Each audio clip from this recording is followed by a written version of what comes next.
C'est pas évident.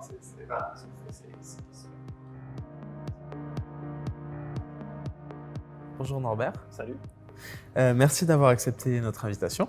Merci à toi. Tout d'abord, est-ce que tu peux nous dire qui tu es et ce que tu fais à Vancouver?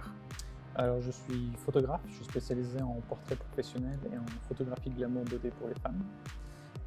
Et je suis arrivé à Vancouver il y a environ 4 ans de ça. Et pourquoi tu as décidé de venir au Canada et quelles étaient tes attentes? Écoute, moi je suis arrivé au Canada en 2008, donc ça va faire environ 10 ans que je suis au Canada. J'ai fait des études en informatique en France et à la fin de mes études, je voulais aller sur quelque chose de différent. Je voulais quelque chose de plus visuel. Et je me suis rendu compte qu'en France, il fallait repartir sur des études longues, 2-3 ans, voire plus. Et ce que je voulais, c'est travailler, en fait, rentrer sur le marché. Malheureusement, en France, si tu n'as pas un diplôme dédié à ça, tu ne peux pas rentrer sur l'industrie du cinéma, parce que c'était vers ça que je voulais me diriger. Le travail est plutôt bouché, il n'y a pas beaucoup de postes à pourvoir. Du coup, j'ai cherché à l'étranger s'il y avait des formations dans le domaine. Et c'était en général des études relativement longues. Aux États-Unis, éventuellement, il y avait des formations de 1 an, mais ça coûtait 100 000 $ et plus. Donc, ce n'était pas accessible pour ce que je recherchais. Et je savais qu'à Montréal, au Québec, il y avait beaucoup de travail dans l'industrie du cinéma. Du coup, ce que j'ai fait, si tu veux, c'est que j'ai pris un billet d'avion. Je suis allé à Montréal pour une semaine de vacances. J'ai googlé simplement compagnie d'effets visuels. J'ai imprimé une liste de 10 compagnies. Et je suis allé frapper à la première compagnie qu'il y avait pour leur poser la question. J'étais prêt, je voulais aller de l'avant. Je voulais vraiment travailler dans l'industrie du cinéma. Donc ce que j'ai fait, c'est que j'avais construit un petit portfolio, montage Photoshop, montage vidéo, et j'ai frappé à la compagnie à la porte, dire voilà qui je suis, voilà où j'en suis, et je voudrais travailler dans le domaine. Est-ce que vous pensez que je pourrais commencer en bas d'échelle, même s'il fallait sortir les poubelles pour commencer, ça ne me dérange pas. Ce que je voulais vraiment, c'est aller de l'avant et pas repartir dans des études longues. Donc j'ai rencontré le propriétaire, le boss de la compagnie. C'est une petite compagnie spécialisée dans la publicité. Et il avait mon portfolio, il m'a dit c'est très bien, mais je pense qu'il te manque un petit peu pour commencer dans le domaine. Donc il m'a montré son portfolio de sa compagnie. Il me disait ça c'était par exemple du 3D, ça c'est du 2D, ça c'est du compositing. Et quand j'ai vu les images de c'était quoi le compositing, je ne savais pas du tout c'était quoi ce métier-là, mais visuellement il me dit c'est ça que je veux faire. Et il m'a dit je te conseille d'aller ici à Montréal, il y a une école dans le domaine. Et il se trouvait qu'ils avaient une nouvelle formation intensive de 4 mois dans ce domaine-là. Je suis allé voir l'école en question, ça a bien cliqué. Le problème, c'est que la formation coûtait 12 500 $ à l'époque pour les 4 mois. Moi, je n'avais pas cet argent-là. Du coup, ce que j'ai fait, c'est que je suis rentré en France. J'ai trouvé un travail. À ce moment-là, j'habitais chez mes parents. Du coup, je n'avais pas vraiment de dépenses, je n'avais pas de loyer ou de nourriture à payer. J'étais couvert par mes parents. Et tout l'argent que j'ai pu gagner durant 9 mois, je l'ai mis de côté. Donc, au bout de 9 mois, j'avais le montant nécessaire pour payer l'école et vivre à Montréal. Du coup, j'ai postulé à l'école, j'ai été accepté. Je suis reparti à Montréal, j'ai fait ma formation dans les effets visuels pour le cinéma. Et ensuite de ça, j'ai été bloqué parce que je n'avais pas de visa de travail.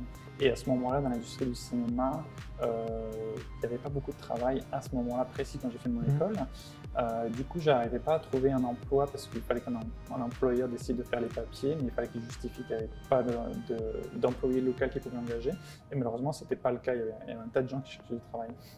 Du coup, j'ai dû repartir. J'ai patienté, on va dire, pendant 1 an. Et au bout d'1 an, j'ai obtenu ma résidence permanente que j'avais lancée à ce moment-là. Une fois que je l'ai obtenue, je suis revenu au Canada et dans les 3 jours, j'ai trouvé un travail dans le domaine parce que j'avais les papiers, j'avais les compétences et la machine était repartie dans l'industrie. Et donc cet emploi était artist compositing, ce oui, premier. C'est ça, artist compositing, absolument. Ouais. Et donc, au-delà de tout ce parcours qui est un peu atypique et un peu compliqué avec ces histoires d'immigration, quelles sont pour toi les difficultés que tu as rencontrées sur ces premiers mois vis-à-vis de la culture? Bien, écoute, je te dirais que la différence culturelle, tu la repères quelques années plus tard. Au premier abord, tu ne vois pas les différences en fait. Les gens parlent, on va dire, la même langue, on a tous 2 bras, 2 jambes. Et donc, au premier abord, c'est comme tu es focusé sur aller de l'avant, trouver un travail, trouver un logement. Donc, tu ne construis pas forcément un réseau personnel. ça se fait au bout de quelques années, mais au bout de quelques années, tu remarques qu'effectivement, il y a une différence culturelle qui fait que les gens qui t'entourent, en général, ce sont des étrangers, français ou d'autres pays. Et de manière assez étrange, dans mon réseau personnel, il n'y a pas vraiment de locaux canadiens, si je peux dire. Tous mes amis, même aujourd'hui, après 10 ans, j'ai envie de dire 99%, ce sont que des étrangers. Donc, au bout d'un moment, tu te rends compte qu'il y a une différence culturelle. C'est quelque chose d'assez invisible. C'est comme on s'entend très bien, etc. Mais il n'y a rien qui se construit derrière. Et c'est là où t'entourer de personnes, construire un tissu social autour de toi, c'est très important, avoir quelques amis. En général, les amis les plus faciles qu'on se crée, c'est quand on vit en colocation, parce qu'on est tous dans la même situation, on rencontre les mêmes problèmes, donc il y a des liens qui se créent. Et c'est des liens en fait sur lesquels tu vas pouvoir t'appuyer plus tard quand tu vas en avoir besoin. Moi, mes premiers colloques que j'ai eu il y a 10 ans de ça, c'est aujourd'hui parmi mes meilleurs amis. Du coup, je te dirais qu'inévitablement, il faut que tu construises un tissu social autour de toi parce que tu es loin de chez toi.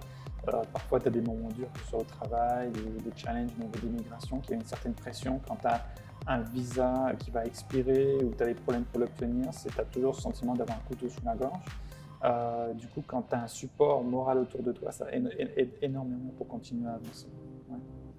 Et par rapport à tout ça, quel serait le conseil que tu voudrais partager aux nouveaux arrivants francophones ? Je te dirais que pour s'aider le plus rapidement possible, c'est s'intégrer dans la machine, c'est-à-dire trouver un travail. Très souvent, on a tendance à peut-être vouloir faire tout seul, postuler tout seul, etc. Mais ici au Canada, ce qui fonctionne beaucoup, c'est le réseautage en fait. Si on te connaît, tu vas trouver plus facilement du travail. Et il y a des gens, c'est leur travail. Il y a des organismes bénévoles qui sont là pour t'aider, notamment les organismes francophones. Qui ont déjà des connexions professionnelles avec des compagnies. Et les compagnies souvent cherchent des personnes francophones, notamment en dehors du Québec, parce qu'au niveau du Canada, que le français c'est la deuxième langue officielle, on va vouloir inciter, et il y a des incitations financières au niveau des provinces pour attirer les francophones dans les autres provinces, dans les provinces anglophones. Du coup, il y a des organismes francophones, dont BC Talent, qui va aider les nouveaux arrivants à trouver du travail. Du coup, le meilleur conseil que je donnerais, c'est bien d'aller sur Internet et postuler, mais aller demander conseil en fait, aux organismes qui sont déjà là, parce qu'eux, ils savent comment ça marche et ils savent que les compagnies fonctionnent et cherchent des employeurs.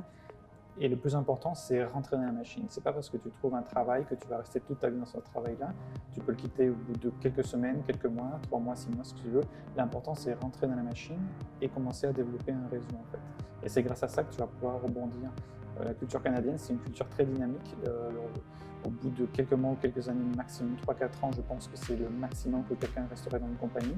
Et ils changent pas parce qu'ils se font remercier de la compagnie, ils changent parce qu'ils veulent goûter à autre chose, vraiment aller de l'avant, avoir d'autres compétences. Donc ça reste une dynamique extrêmement proactive. Et quand on vient de l'étranger, on n'est pas forcément dans cet état d'esprit-là. Et c'est là qu'il ne faut pas avoir peur de saisir les opportunités qui te sont données. C'est pas parce que tu vas rester 3 mois dans une compagnie et partir plus tard que c'est mal vu. C'est tout à fait normal en fait, c'est du donnant-donnant en fait, il y a vraiment un équilibre, la hiérarchie au niveau canadien est égale, tu traites ton boss de la manière qu'il va te traiter, il y a vraiment une égalité parce qu'aujourd'hui, c'est pas parce qu'aujourd'hui il est ton boss que dans 2-3 ans ce ne sera pas toi son boss, et il y a vraiment ce respect qui existe, qui est plutôt agréable aussi quand même.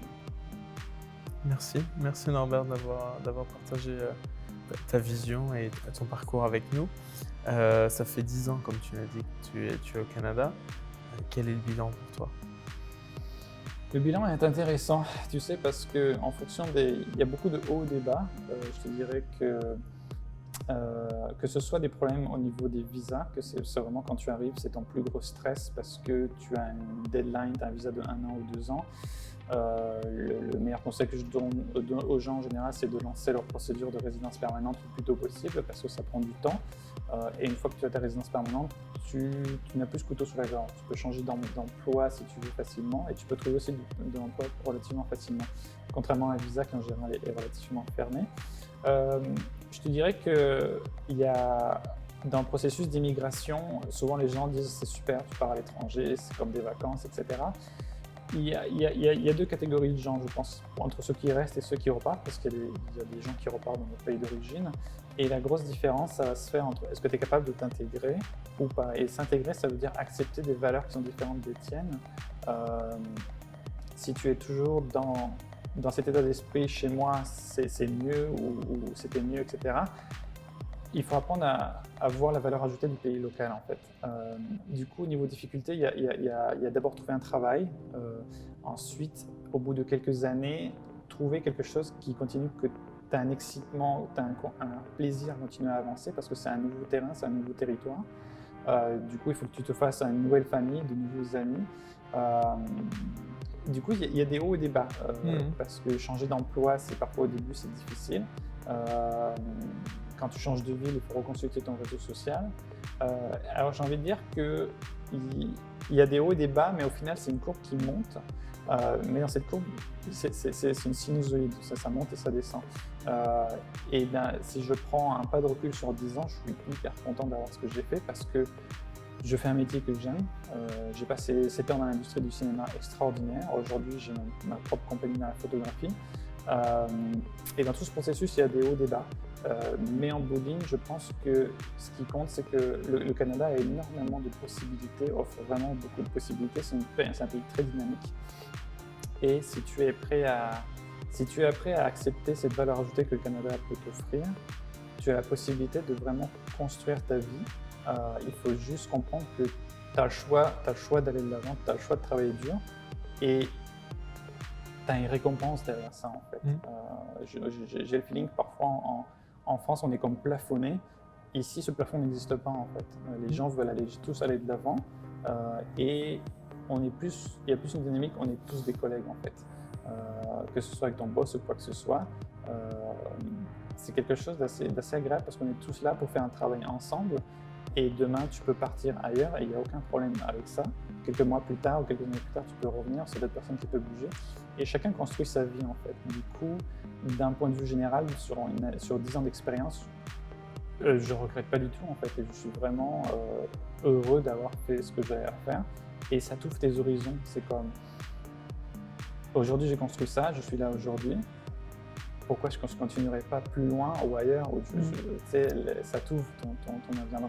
En conclusion, je suis hyper content de ça. Ok. Merci Norbert.